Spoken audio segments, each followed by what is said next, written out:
Happy, happy Halloween, Halloween, Halloween. Happy, happy Halloween, Silver Shamrock. Happy, happy Halloween, Halloween, Halloween. Happy, happy Halloween, Silver Shamrock. 7th Street Productions, 31 Days of Halloween. Greetings, Earthlings! Welcome back to 7th Street, and welcome back to 7th Street Productions' 31 Days of Halloween, where we are counting down my top 31 favorite horror films of all time. We are now in the top 30, and it is October 2nd now, so we're starting to cook into October. Hope everyone's getting excited. And today's film is a really near and dear one to my heart. It is the first Universal horror film to be on this list, and that would be Murders in the Rue Morgue. I don't really understand people that don't like this film. I've gotten a lot of flack for this one because I had it as number one for my favorite Bela Lugosi films, and I excluded Dracula from that list because I felt like that was too obvious. Murders in the Rue Morgue is an extremely well-shot, well-crafted, ahead of its time film, especially for, the early 30s. This came out right after Dracula, right when Bela Lugosi was at the top of his game.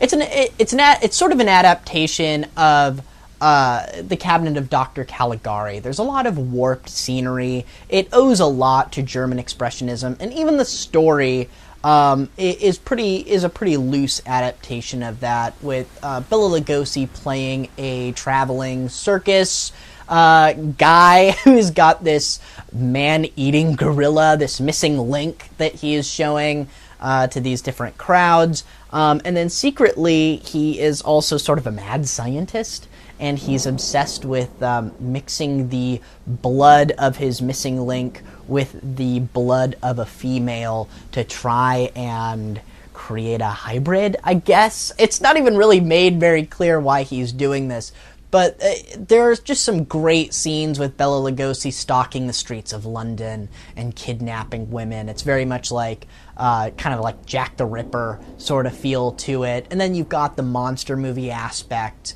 Obviously, the ape breaks loose and goes and finds our main, our lead actress and carries her atop the buildings, just like in Cabinet of Dr. Caligari. But there are just really, really phenomenal shots in this movie. I always say that it's ahead of its time. There's this great shot where the woman is on this big swing that's tied to a tree, and the camera is obviously set up right in front of her on the swing, and it's this really, kind of glorious moving shot, and it's really ambitious for the time. You don't see a lot of stuff like that. I mean, even into the 50s and 60s, shots were a lot more static. Cameras were huge back then. So, there's just a lot to appreciate about this movie. Once again, they use all the Swan Lake music that they used in Dracula.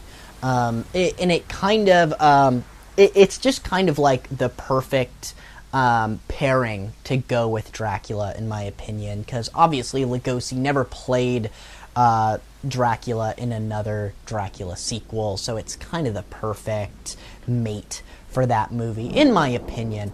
I would say this is one that I guess I would classify this as watch at your own risk, sadly, just because a lot of people don't really like it as much as I do. It's obviously a 30s film, so it's not for everybody, but it's definitely pretty. Watch at your own risk. If you're into old Universal classics and you haven't seen it, then I would say this is a must-watch.